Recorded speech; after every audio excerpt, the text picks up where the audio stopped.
सभी को जय मसीह की। परमेश्वर आपको आशीष दे।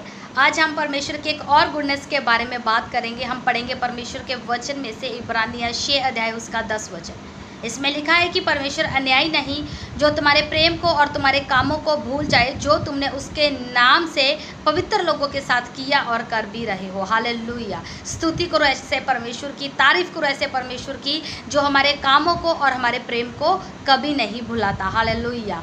लेकिन संसार के लोग क्या करते हैं, वह तो हमारे अच्छे कामों को जो हम उनके साथ करते हैं उनको वो भुला देते हैं, लेकिन नेगेटिव चीज़ों को वह याद रखते हैं। लेकिन हमारे परमेश्वर का प्रेम संसार के प्रेम से बिल्कुल अलग है। वह महान परमेश्वर है।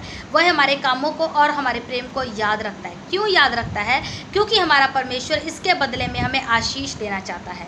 वह परमेश्वर इसके बदले में हमें एक रिवार्ड देना चाहता है। जब हम अस्तर की किताब उसका 6 अध्याय पढ़ते हैं, उसमें लिखा है कि मार्दकई नाम का एक इंसान जिसने राजा की जान बचाई, लेकिन इसके बदले में मार्दकई को कुछ भी नहीं दिया गया।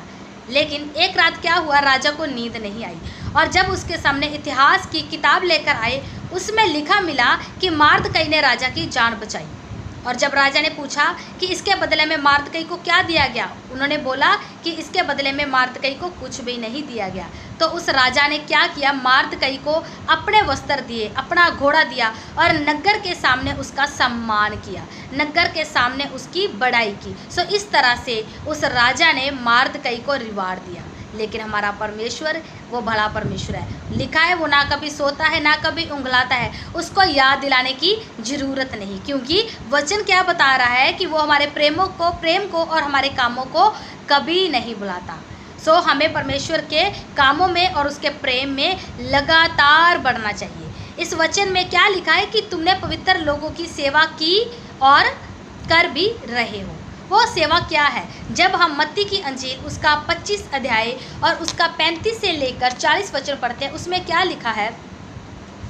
प्रभु यीशु मसीह कह रहे हैं, क्योंकि मैं भूखा था तुमने मुझे खाने को दिया, मैं प्यासा था तुमने मुझे पानी दिया, मैं परदेसी था तुमने मुझे अपना घर में ठहराया, मैं नंगा था और तुमने मुझे कपड़े पहनाए, मैं बीमार था और तुमने मेरी सुधि ली, मैं बंदी गृह में था और तुम मुझसे मिलने के लिए आई। यहाँ पर प्रभु यीशु मसीह बात कर रहा है।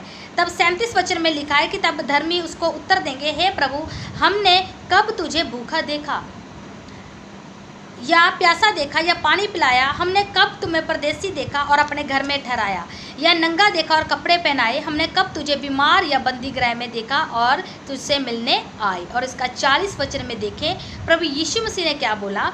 तब राजा ने उन्हें उत्तर दिया, मैं तुमसे सच कहता हूँ कि तुमने जो मेरे इन छोटे से छोटे भाइयों में से किसी एक के साथ किया, वह मेरे साथ किया। हालेलुया।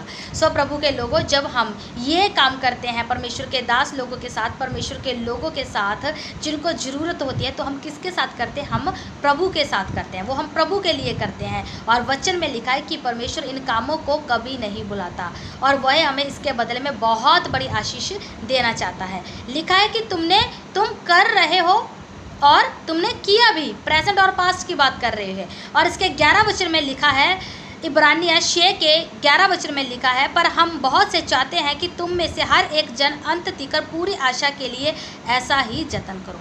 परमेश्वर का वचन बोल रहा है कि अगर तुम कर रहे हो और तुमने किया भी, तो आगे बोल रहे हैं परमेश्वर का वचन क्या बोल रहा है कि तुम अंत तक ऐसा ही जतन करो, अंत तक करो, ऐसा ही जतन करो।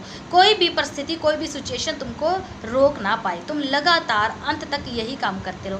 क्यों करते रहो? क्योंकि 12 वचन में लिखा है, ताकि तुम आलसी ना हो जाओ, वरन उनका अनुकरण करो जो विश्वास और धीरज के द्वारा प्रतिज्ञाओं के वारिस होते हैं। हालेलुया।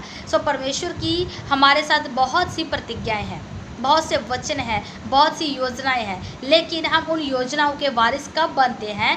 जब हम परमेश्वर के कामों को और परमेश्वर के प्रेम को अगर हम कर रहे हैं, हमने किया और अंत तक कर रहे हैं, तो हम इन प्रतिज्ञाओं के क्या बनते हैं? हम वारिस बनते हैं। सो परमेश्वर के लोगों, आप अपनी परिस्थितियों को, अपनी सिचुएशन को कभी ना देखें। आपके माइंड में क्या चल रहा है, आपके घर में क्या चल रहा है, आपकी सेवकाई में क्या चल रहा है, आपके अंदर क्या चल रहा है, आपके इमोशंस क्या है, इन बातों की बिल्कुल परवाह ना करें। वचन की ओर देखें। वचन बोल रहा है कि तुम परमेश्वर के कामों को और परमेश्वर के प्रेम को अंत तक करते रहो, ताकि तुम प्रतिज्ञाओं के वारिस बन जाओ। अगर आप चाहते हैं कि आप प्रतिज्ञाओं के वारिस बने तो परमेश्वर के कामों में और परमेश्वर के प्रेम में लगातार बने रहिए। अगर आप नहीं कर रहे तो इस वचन को आज आपने सुना, आप करना शुरू करें। अगर आप कर रहे हो, परमेश्वर आपको ब्लेस करे। आप अंत तक, एंड टाइम तक, अपने लाइफ के एंड टाइम तक लगातार यही काम करते रहो, ताकि आप परमेश्वर की प्रतिज्ञाओं के वारिस बन जाओ। मैं आशा करती हूँ आप इस वचन के द्वारा बहुत आशीष आपने पाई, और मैं प्रार्थना करती हूँ कि आप लोग इस वचन को पूरा करते हुए अंत तक परमेश्वर की प्रतिज्ञाओं के वारिस बन जाओ। सो इस वचन के अनुसार परमेश्वर आपको बहुत सारी आशीष दे। आप परमेश्वर के कामों को आपने किया, कर रहे हो, और अंत तक आप करते रहो। परमेश्वर के प्रतिज्ञाओं के वारिस बनो। सभी को जय मसीह की आमीन।